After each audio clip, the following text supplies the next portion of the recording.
Whoa. Whoa. Whoa. It's the illusion reporting from somewhere on spaceship Earth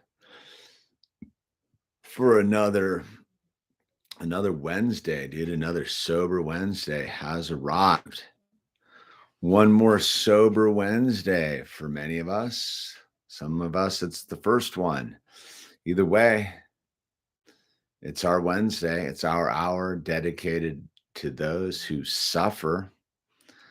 Many people are suffering, and the point is to make it through this day, so you have another chance on the next day.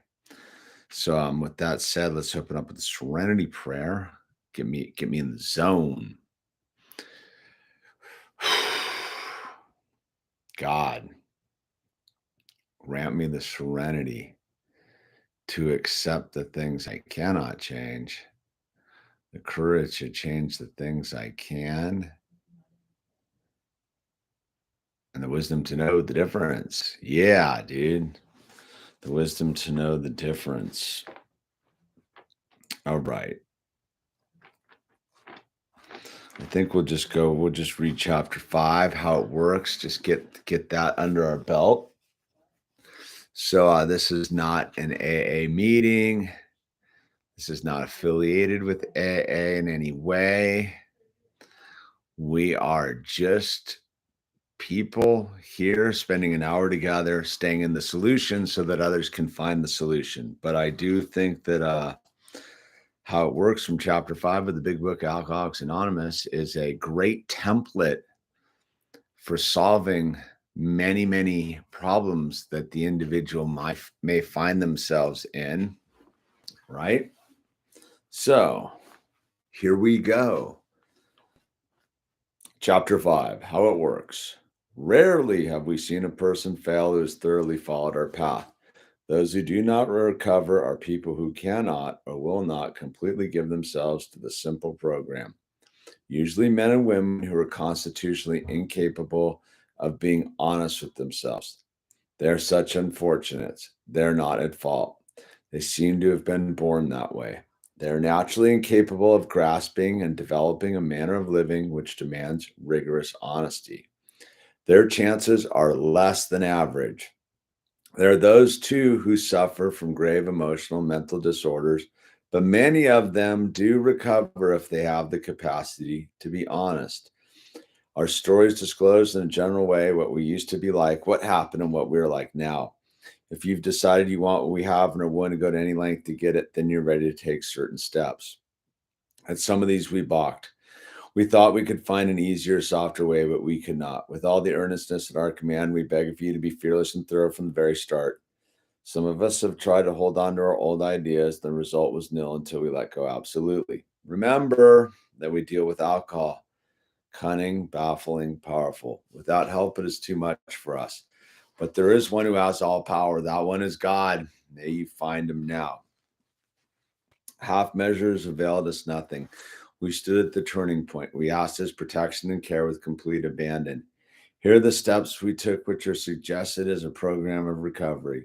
1, we admitted we were powerless over alcohol, that our lives had become unmanageable. 2, came to believe that a power greater than ourselves could restore us to sanity. 3, made a decision to turn our will and our lives over to the care of God as we understood him. 4, made a searching and fearless moral inventory of ourselves. 5, admitted to God, to ourselves, and to another human being the exact nature of our wrongs. 6, we're entirely ready to have God remove all these defects of character. 7, humbly asked him to remove our shortcomings. 8, made a list of all persons we had harmed and became willing to make amends to them all. 9, made direct amends to such people wherever possible, except when to do so would injure them or others. 10, continued to take personal inventory, and when we were wrong, promptly admitted it. 11, sought through prayer and meditation to improve our conscious contact with God as we understood him, praying only for his knowledge, for his will for us, and the power to carry that out. 12, having had a spiritual awakening as a result of these steps, we tried to carry this message to alcoholics and to practice these principles in all of our affairs.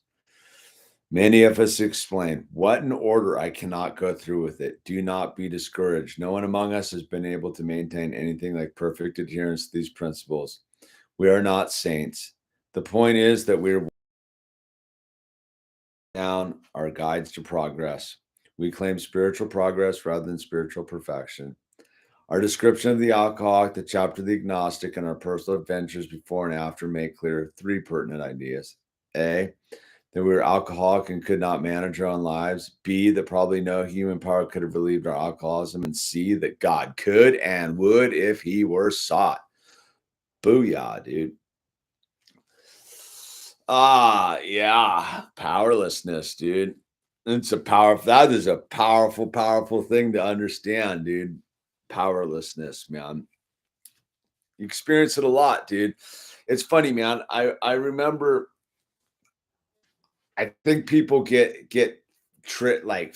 afraid of the word powerless and unmanageability, right? Like you just want it. That's why that is step one. You just want to fight that. It's like, no, dude, I got some power, dude. I'm in control. I got power. I show up to work on time. I do this, I do that. I got all this going on, right? And then there's the unmanageability, like, I show up for work on time. I pay my bills. I don't speed. I don't get any traffic tickets. I manage this stuff, right? Not seeing that the big picture, when you really put up the big picture, there is absolutely no managing this and no power over this thing. Yeah, you can get glimpses of it. You can have all sorts of like tools to navigate it so it appears that you have power over it and that you have management over it. But at the end of the day, the mountains don't care. You only have one choice from my analyzing of this life thing. You have one choice, man. Do you give it to God or do you just run wild with self-will? That seems to be what the whole thing's about, like, this whole thing down here. Can you just give it to God? Because once you give it to God, like, you're relinquishing your need for power and manageability, right? Like, you're understanding that you don't have to be in control of it, and you don't even have to understand it to manage it, right? You just need to be able to let it be, man. Let it be what it is. And I think we see that across the board in our whole society right now is it's all coming crashing down because at the end of the day, you cannot manage this thing. You cannot overpower this thing because this thing's broken, right? And that's like the alcoholic mind, right? The alcoholic mind is broken. The alcoholic spirit is broken, right? We suffer from a spiritual malady, an allergic reaction, something else. I forget, dude. But you know, our thing's broken. We can't control it. We can't control our intake of drugs and alcohol because it relieves us from the pain of our unmanageability, right? Like our lives are unmanageable. Yeah, we're getting involved with people that we shouldn't be getting involved with. We're doing things that we shouldn't be doing. We're not taking care of things we should take care of. It's just a mess. And the drugs and the alcohol, they take care of that, but then it kicks in. It takes care of some other thing that we're missing, some coping mechanism, and it works. And we're like, yeah, this is better than dealing with all my unmanageability. And then you just get to the point, man. There is one who has all power. That one is God. May you find him now, right? So, when you live like that, like, it was funny. I was reading this and I was step one, we admitted we were powerless, right? And it's like the alcohol, like I don't need to be powerless over alcohol. I've fully committed to that. Like I know, like I can't drink, I can't drug, I can't smoke a little weed. I just don't have that skill set, dude. I don't have the ability to manage it. I don't have any power over it, dude. It will just absolutely run roughshod over me, right? So when I have to so we admitted we were powerless, right? I have to understand that, like, that's the beginning phase of this thing. It's just at the alcohol or the drugs, whatever that is for you. For me now, powerlessness is bigger, like these deeper things. Like today I got like a crazy, like, bill from our homeowners insurance that went up like $3,000. Dude, talk about like powerless, dude. I got on the phone with our agent and the whole thing, and like, yeah, it's just some thing they're doing across the board. Like, she's like, dude, everybody's getting dinged on this one.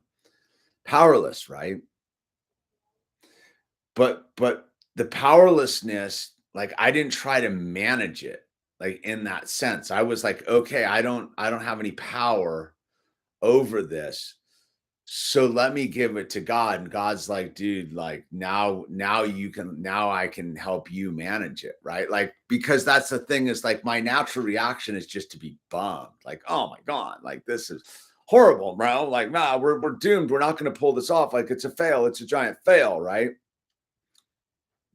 But I got on the phone with her and we talked, and she's like, look, let me crunch some numbers and see if we can change your deductible and blah, blah, blah, blah. Like, because she's another human being on the other end of the phone, right? But the initial reaction is like, you just want to run away from it, dude. Like, oh my gosh, what now? What now? And again, if I could manage this thing, I wouldn't have that bill showing up. See, that's the thing. It's like, oh, you manage it. You picked up the phone, you talked to your agent. No, dude, that's me just responding, dude. That's me responding with God in my thing, with me doing, made a decision to turn my will, my life over to the care of God. Like, I can't like stop the bill. Like, I have to turn it over to God. And God's like, let me handle it. We're gonna call the thing and we're gonna see what we can get going on here. Managing it would have been like I didn't receive it in the first place, that it was like all just like handled. You get what I'm saying? Like, if I was like, management to me is like, it's managed, bro. Like, so these words are very interesting, because are they can be used as weapons against ourselves. We can use these words as weapons against ourselves. We can think we can manage things that we can't manage, dude. Like, there was a giant storm that came up last night, dude. It was like unmanageable, dude. Did that mean that like I wasn't able to like handle like the chaos associated with it? No, like, I went out and handled it and took care of things, and but I had no ability to manage it, dude. It was completely unmanageable, dude. Things were blowing around, coming undone, chaos last night, dude, for hours, dude. And then at a certain point, like, I did everything I could to secure the things I needed to secure. And then I had to, at a certain point, just admit that I was powerless any further. There was nothing else I could do to take care of the things that we're going to have to ride out the night. The animals were secure, everything was battened down. Things were either going to get destroyed or they weren't going to get. The roof was either going to rip off or it wasn't. The greenhouse was either going to fly away or it wasn't. Once I had done everything I could, right, I had to accept my powerlessness over it. Like, I didn't have the, dude, you trust me. You think I didn't want to walk out there and stop the wind? It was like blowing, dude, like 65, just tattering my greenhouse, like, where I was like, dude, this sucks. And all I wanted was for it to stop, but I know I can't control the wind, right? I have no ability to control the wind. Now, the alcoholic in me would have like just been like, yeah, let's pop tops and drink and do the whole thing.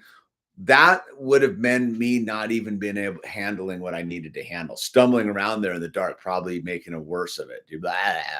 So again, it's the powerlessness and unmanageability. Once I can apply these same things to non-drug and alcohol things, it's like life does become like phenomenally more easy. And it's the weird thing, like I said, like when I get these giant bills, when I feel financial insecurity, like I realize the best thing to do when I feel financially insecure is to pay a bill.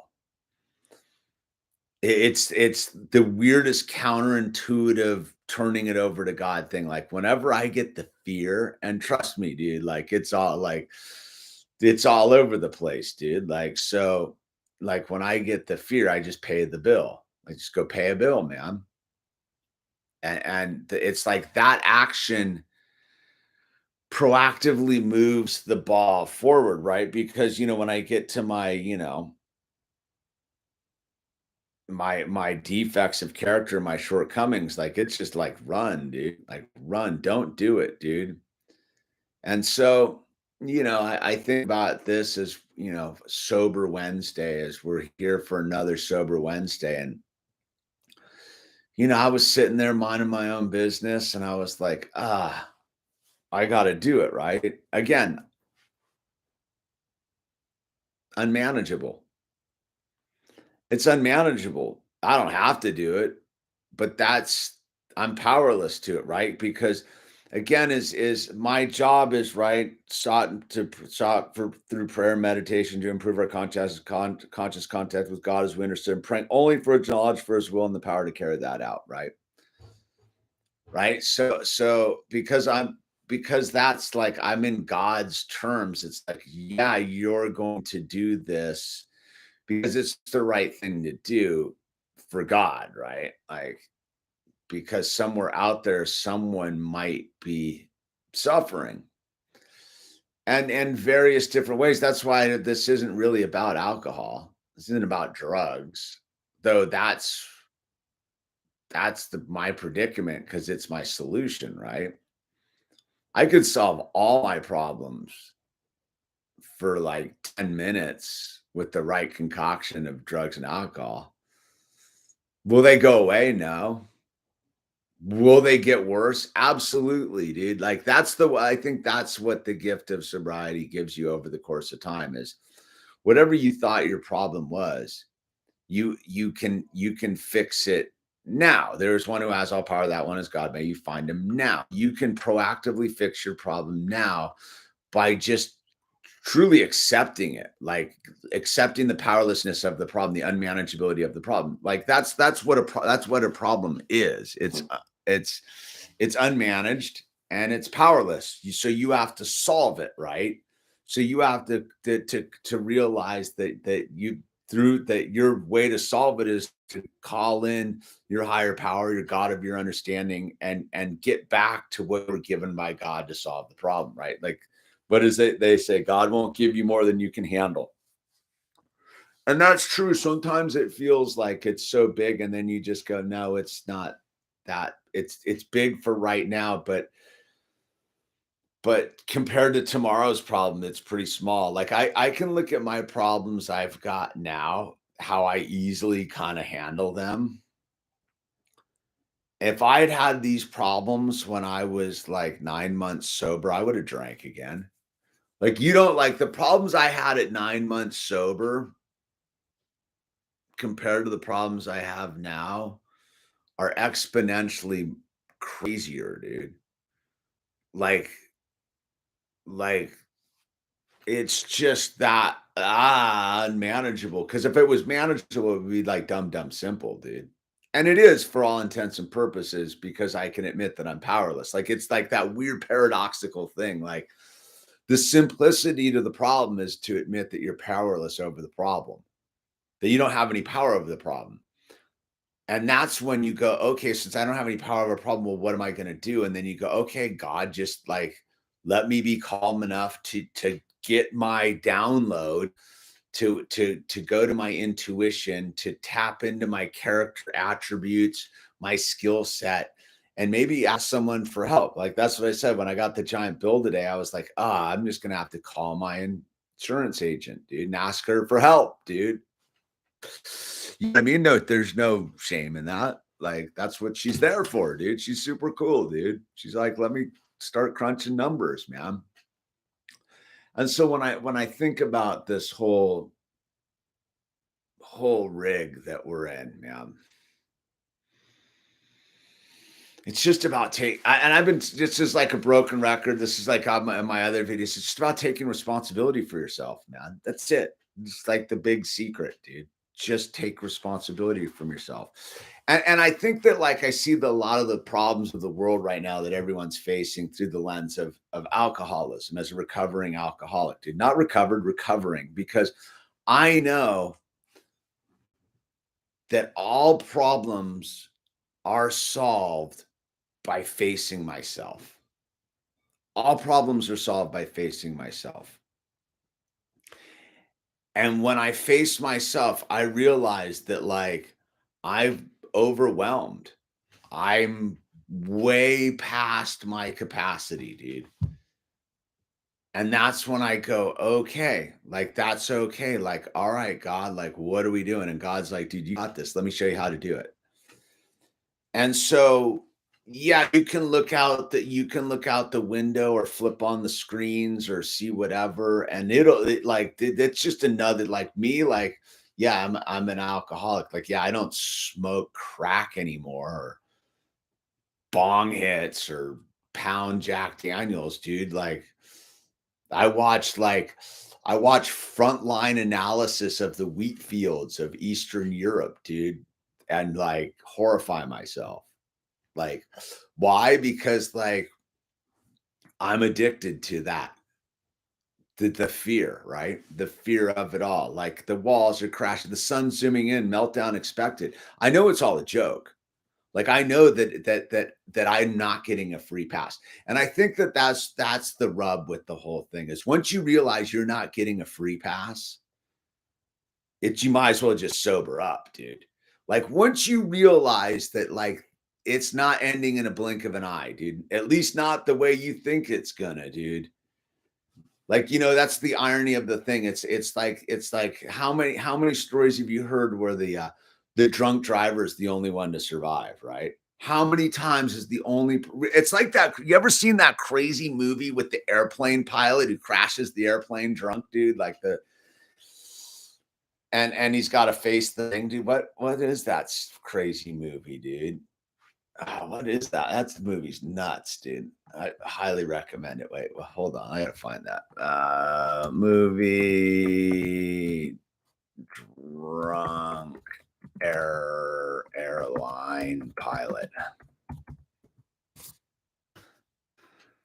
Here it is. Oh, it's called Flight, dude. With Denzel, dude. Actually, like Denzel. Huh. Denzel. Airline pilot who was drunk, dude.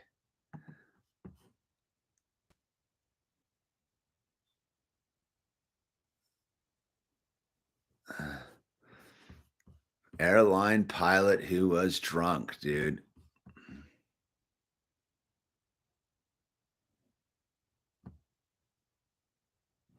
Uh,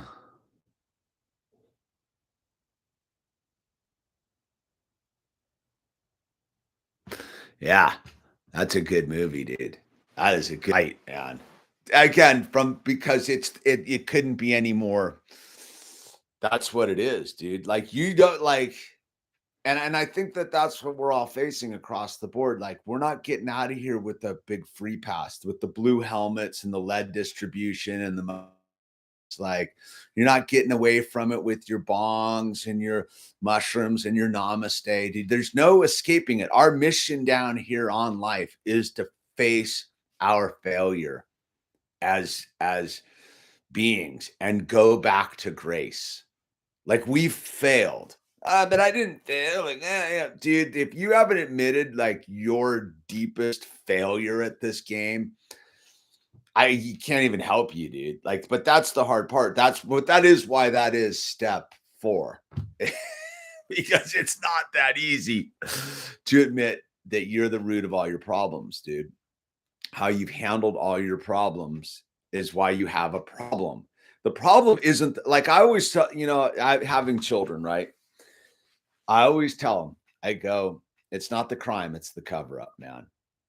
Like I was asking Al about something and he was like, I already knew the answer. I was like, I would go, Al, don't forget it's not the crime, it's the cover up. And he could see he's like, and it's like that thing, dude, like telling the truth is such an act of bravery, dude, that the crime almost fades away, dude. But lying about it, lying to yourself, basically, is such a dark, twisted, almost unredeemable thing. But unfortunately, we've been given so much grace in this life that we can constantly redeem ourselves, dude, till the last breath, man.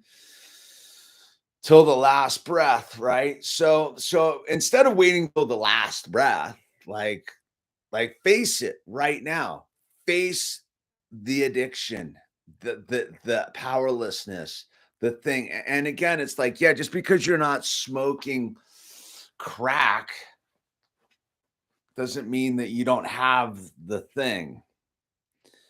And I've realized over the last 3 years, the thing isn't about, and I knew this a while ago, it's not about the drugs and the alcohol, it's about the powerlessness and the unmanageability, dude.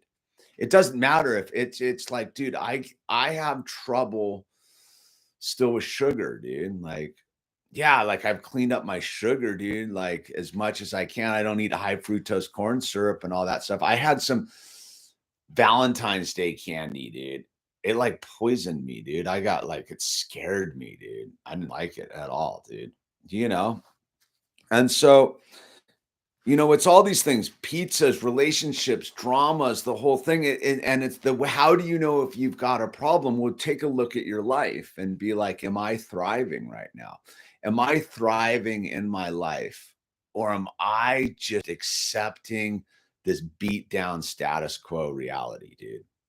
Because when you realize that you're accepting a beat down status quo reality, dude, you got to ask yourself why you doing that. And it's probably because you haven't gone to God, because God doesn't want that for you. God wants you to thrive. God wants you to occupy the land. God wants you to sing and rejoice, dude. Not because it isn't raining, not because you don't have problems, but because you can handle it, because you know that the problems and the rain, the mud, and the flood and the chaos aren't aren't aren't terrible. They're gifts that you can overcome too. I was talking about it the other day, man. Like sobriety. Sobriety is sort of like this. So there was that big earthquake over in Turkey, right? That destroyed all those cities and smashed all the stuff. And it's horrible, dude. It's tens and thousands of people smushed in their homes, man. And then you see hundreds of people gathered around the rubble of a building and they're digging in the rubble and they pull out like a baby, dude, or a little toddler or child or an adult, and they pull it out right in the midst of this destruction. And there's just these people cheering, dude, and they're all Muslims. So they're all cheering Allah Akbar, and they're just cheering, dude, that this life has been pulled from this destruction. And that is like, talk about the yin and the yang and the stark contrast of it all. Like, that is what this is about. It is to be able to celebrate the rescuing of a life from the destruction of the thing, dude, because that's in all of us. Our lives are all these smashed buildings, dude. Are we gonna go in there and rescue our inner self from the smashed reality of this life, dude? Because this thing's broken, dude. Like, I just again, I'm kind of drifting off Wednesday, but maybe I'm talking to the suicidal person out there, the depressed person who's like, oh my God, like, why is this? There are toxic train cars and wars and satellites and alien balloons and like Super Bowls and this and why is everything? Because that's it. It's failed. So now what? Now what? The drugs don't work. The bong hits don't work. The interest-bearing currency doesn't work. The trinkets and the BMWs and the shiny things and the big-titted blondes and the buff boys and the whole thing, they don't work. Now what? Now what are we going to do? Admit that. Go to the mirror and admit it, that none of it's going to work because you have yet to reach into the rubble of this twisted, fallen human existence and pull your inner self out of it and hold yourself up to God and chant Allah Akbar, dude. I know it's like I'm a Christian guy, but like what they're saying is it's God is great. God is great, man. And that's what this is about. It's turning yourself to God and going, there is one who has all power. That one is God. May you find him now. Because the minute you realize that even the shiniest bullshit is just rubble compared to God, dude. And then once you see that you can turn all of this back to the shiny light, dude, you go, oh, that's why I pray only for knowledge of his will for us, right? Because that's the thing, man. Like, there's no escaping this. There's no free passes. There's nobody on this planet who's like, I mean, unless they're like a narcissist, lunatic psychopath, and I'm sure there's no shortage of those. But dude, talk to Mother Teresa, dude, where she's like, dude, I'm paraphrasing. I don't even, but it could be urban myth. I don't know, dude. Because she couldn't change it, dude. But we're not supposed to change it, dude. This isn't meant to be changed. You're meant to be changed. See, that's, as I can only speak from my own alcoholic experience. Like, majority of my pain and suffering in this life was thinking that I needed to change it, the rubble, the thing, the what, if only this, if only that, if and then the awakening happens when you realize you don't need to change it, dude. That you don't need it to be manageable. You don't need to have power over it, dude. That's none of your business, dude. That's none of our business anymore, dude. We've turned our will and our lives over to the care of God as we understood him. Why did we do that? Why did we turn our will and our lives over to the care of God as we understood him, dude? Because between the powerlessness and unmanageability and turning our will and our lives over to the care of God as we understand him, there's something in the middle, dude. Came to believe that a power greater than ourselves could restore us to sanity. We're insane. We're insane. We are going to keep staking our hand on the hot flame, thinking we're going to get a different result this time, dude. We're going to get a different result this time, dude. Nah, I got a cooking glove on, dude. I got fire retardant on it. Whatever to put it in the hot flame again, dude. That's humanity right now. I just get another loan. I'll just do this. I'll do that. Instead of just going to God, dude, and being like, dude, because that's the insanity, dude, is I'm going to somehow get power and manageability. What do you want power and manageability for, dude? For what? What are you going to do with it? What? So that you don't have to go to God? Like, that's the rub, dude. And that's why we smoke the crack and drink the beer and eat the pizzas and bang the weird people and do all the stuff we do, right? Smash the cars, wreck the stuff, scream at people. Because we don't want to relinquish this thing to God. Why? Because we're insane. Look at this world. There's no reason to be depressed about this. That's the rub. There's no reason to be depressed about it. It just is. The reason not to be depressed about it is because there's a solution. It's grace, it's glory in God. And you can find it however you understand it. That's your journey, dude. But what I'm telling you from my experience out here is once you get over the hump of trying to fix it, you can fix it. It's like life's this paradoxical thing, man. Once you realize you don't have the ability to fix it, like you start to fix it. It's very bizarre how that works, dude. Once you realize you don't have the ability to have manageability or power, all of a sudden you get that. But you're not wielding it, so it's not like yours anyhow, dude. It's God's, dude. Like, you show up, you're like, all right, God, what am I doing today, dude? And God's like, here, I got a plan for you, but you're like crazy. It's like the other day, right? The other day, I woke up I had a bunch of stuff I wanted to do. There's a big storm coming. I'm like, I got a bunch of stuff I need to do today. I was like, where do I start? Where do I, where do I go? Like, what do, dude, doing this homestead thing, there's like 20 things I need to do before the storm, dude. And 15, 19 of them I'm not getting done, dude. Maybe I'll get 5 of them done. I don't know, dude. So the other morning, it's like, so what do? I go, dude, I need to just clean up the wood pile. The least necessary thing to do, right? Go with God and clean up the wood pile. Why? Why do I clean up the wood pile with God? Not because I'm managing anything. It's because I can't manage anything, but I can definitely put sticks together and clean things up and clean. That's why that Jordan Peterson stuff, whatever you think about him, his thing about cleaning up your room is so valuable, dude. Because that is the answer to I don't know what to do next. Well, I don't know how to solve the problem. Organize yourself, clean it up. Not because you can manage it, because you can't manage it. That's the rub, dude. The reason you organize your stuff is because you can't manage things, dude. So like take a bite out of it. And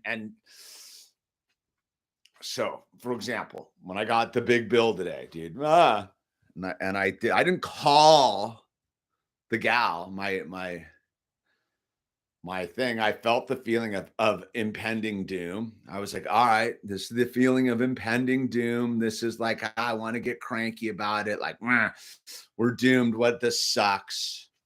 And I go, okay. I go, you know what? I'm going to take today, and today's going to be like organized bill day. Because, I got to do it every at least once a month. I got to sit and organize all the bills and just face all the numbers and just go, oh my God, dude, how are we going to pull it off, dude? Right? How are we going to pull it off? So before I called the gal, she's not a girl, she's a woman. Before I called the woman about our insurance, I got all my bills organized.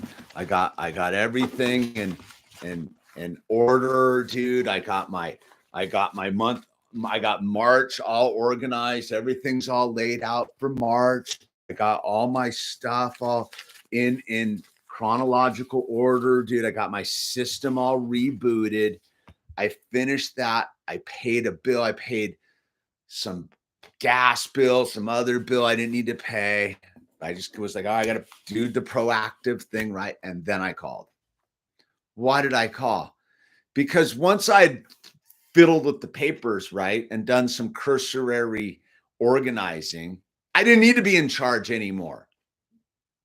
That because I had already taken like some sort of semblance of whatever it was, but that's not manageability. That's just something to do just to solve my problems. And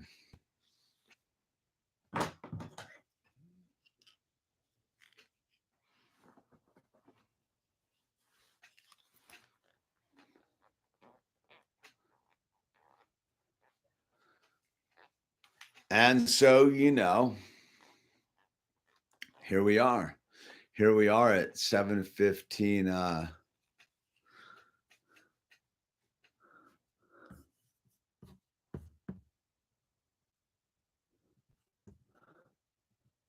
flight. Surge, Sober Wednesday. Thank you for changing our lives. Thank you. Appreciate it, Sober Wednesday. Surge. No, we're changing each other's lives. Like I said, it's a mutual, it's a symbiotic thing, right? Like, I don't know how homesteading can be a scam though, but we're not talking about that here, dude. Can it be done without God? I don't know. Doesn't seem like it to me. I mean, to 12 Yo-Yo King, I don't see how it is.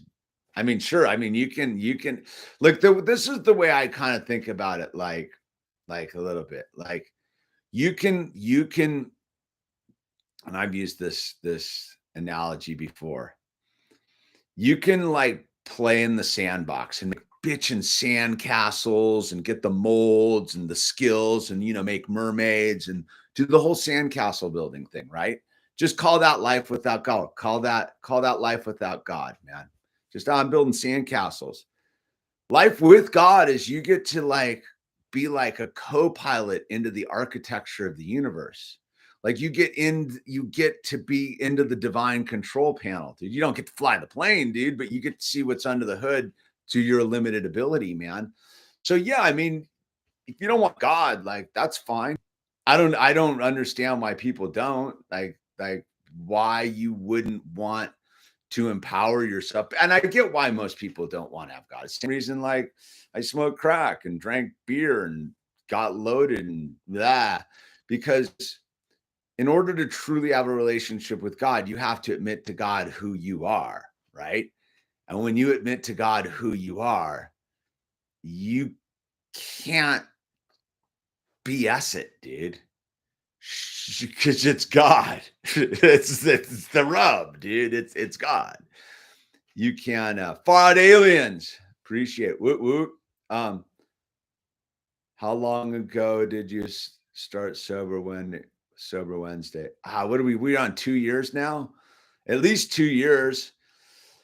Sober Wednesday started as a result of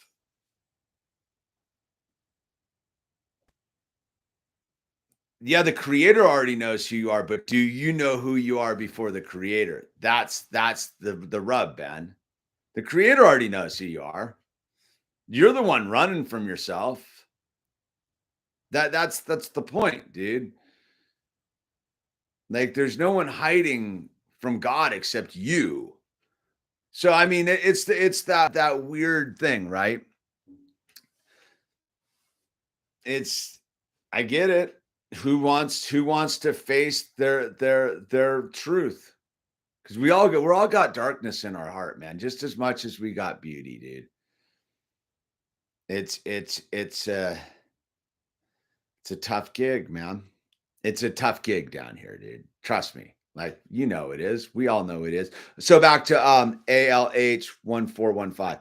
Sober Wednesday has been going on for at least 2 years, and it was a response to my friend who was a Los Angeles County sheriff, took his life, dude, and he was struggling, dude.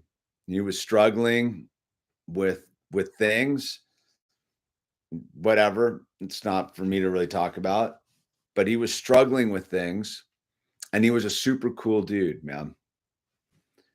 He was a good friend of mine. He was a surfer. Like he was the real deal.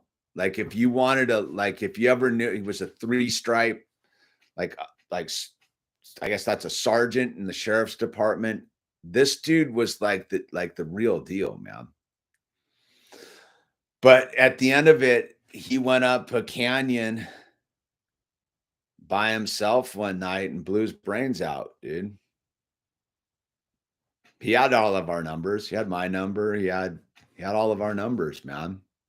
So you asked that thing. It's like I can't do anything about it. Like I don't even know if I understand it because I've had the thought. But why I do this is to say, dude, call someone, dude. That dude is missed. We needed him, dude. Like he was super important to our community. He was super important to like our family, dude. He was a friend, dude. And whatever was eating him up, he didn't think he could reach out and call someone, dude. And that was the height of the hustle, when everything was locked down. And so I saw some other dudes who were doing a live thing and had taken the message of sobriety and realized that people that don't drink and drug need this message too. Because I think this is like a weird thing that and maybe you can relate or not is People who drink and drug get a lot of help. Dude. There's a lot of resources out there, dude. Like there's, in Los Angeles County alone, or Los Angeles City or whatever it was, there was like 3,000 meetings a week. There is resources available for you if you suffer from drug and alcohol problem. But if you don't have a drug and alcohol problem, dude, good luck. Good luck getting help. Like our mental health system sucks. So good luck getting help. Like, yeah, and then the far out ground is like suicidal ideations and thoughts, and I'm gonna end myself. Well, there's numbers for you too, dude. There's the suicide prevention number, which we'll read and all that. But between those spaces, there's no help. And if I understand the human thing is the more you feel that, the stronger it gets to where you begin to build this calloused wall around yourself where you end up being like, I'm out, dude. I don't want to admit the truth to someone. Like that dude, my friend, probably just didn't want to admit that the gnarly surfing sheriff was powerless, dude, to fix whatever was going on in his life. That he was unmanageable. He didn't know who to call. He didn't know how to call. That's what this is about. You don't have to know how to do it. You just got to pick up that phone, dial central office. If you're an alcoholic drug addict, then there's help there, or call the suicide prevention number and there's someone there and they will help you, dude. And if you have mental health issues, like open up about it, talk about it, dude. It's 2023, dude. Like, stop hiding your problems. Like, look at the world around you, dude. It's nothing but chaos. So what? You think you need to be perfect? You think you need to have it all figured out? You think you need to be the shiny pupil in class full of degenerates, dude? No, look around. This is a degenerate time. So don't think that you're not like that there's any shame with you going, hey, I don't want to be degenerate anymore. I would like some help. I'm struggling here. I eat two pizzas. There was a dude the other night on the other team who lost 130 pounds, dude. Do you think that's not a problem that's worthy of all of these things we talk about? You think having an extra 130 pounds on your frame isn't debilitating, isn't all the things, isn't blocking you from God, doesn't make you feel crappy about yourself, the embarrassment of it all before your creator, and your creator's just like, I love you, dude. I see you inside of you, dude. Like, you don't gotta worry about it. And then what? How does this dude lose 130 pounds? He admit that he had a problem. He sat and said, instead of blowing his brains out or eating one more Twinkie or whatever the hell it was, dude, admitted he had a problem and went and started to change reality, man. And that's what this is all about, dude. That's what this is all about, man. You too can change this reality for yourself. Yeah. Stop trying to change the big thing and just change the little thing inside of yourself, the little thought. There is one who has all power. That one is God. May you find him now. Like, it's that infinitely small. Like, do you get that if you can understand there is one who has all power, that one is God. May you find him now. Like the infinitely gigantic contained in the smallest of microseconds, dude. That's so radical, dude. So radical, man. And that's why you got to hang on, man. That's why there's no time left to dick around with getting loaded and not taking care of yourself and running from yourself. Take some responsibility from yourself. Is it easy? Nah, dude, like this, there's nothing easy going on here, dude. Is it easier being all like, bleh? No, but it seems to me because you don't have to deal with yourself, dude, but you do. That's why you're drinking and eating and sleeping with people and doing all the things that you do, is because you just don't want to like deal. So look, may you find him now, man. So look, some you guys usually throw up the suicide. Yeah, yeah. What do we got? How can I reach out to you? Yeah, email down below. 12 Yo-Yo King, dude. Email down below. Like, look, I got an email down below, dude. Like, we just try to help each other, man. If you want the help, it's out there. Look, dude, you can call 1-800. I almost got it, dude. 988 is the 3-digit code for suicide prevention, dude. 1-800-273-8255 is the United States suicide prevention line. Thank you, Ziggy Stardust. 1-800-273-8255. And the Canadian number is 1-833-456-4566. 1-833-456-4566. Man, just don't kill yourself, dude.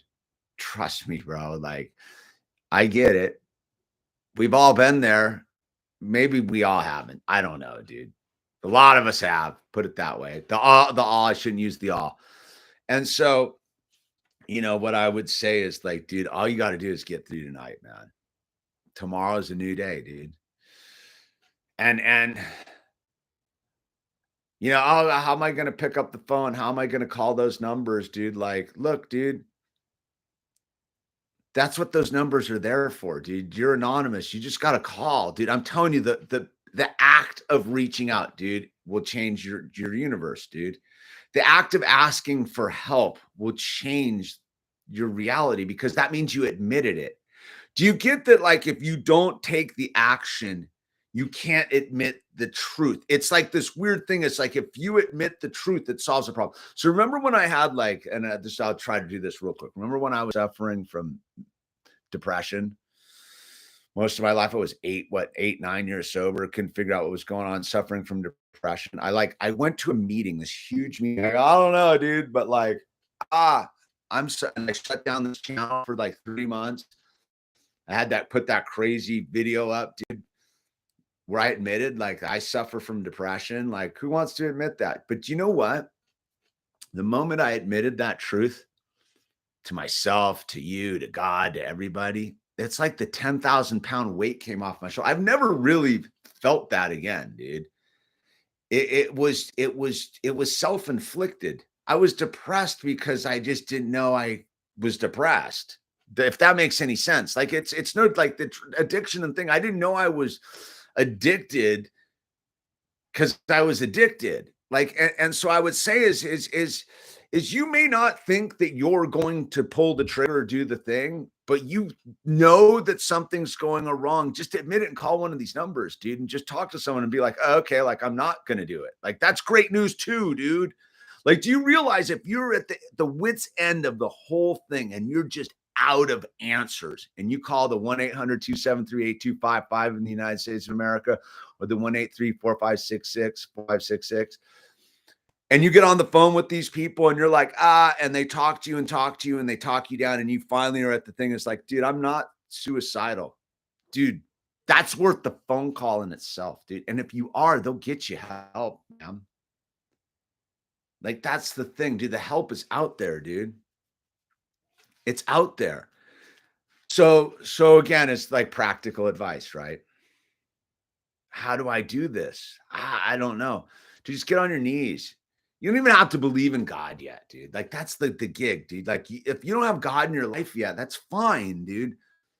But you can get on your knees and ask God for help. Yeah. Like, it's that simple.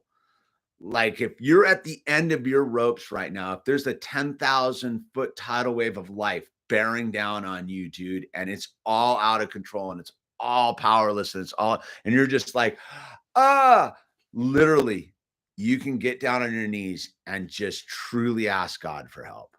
Like clear yourself of it and just go, just help.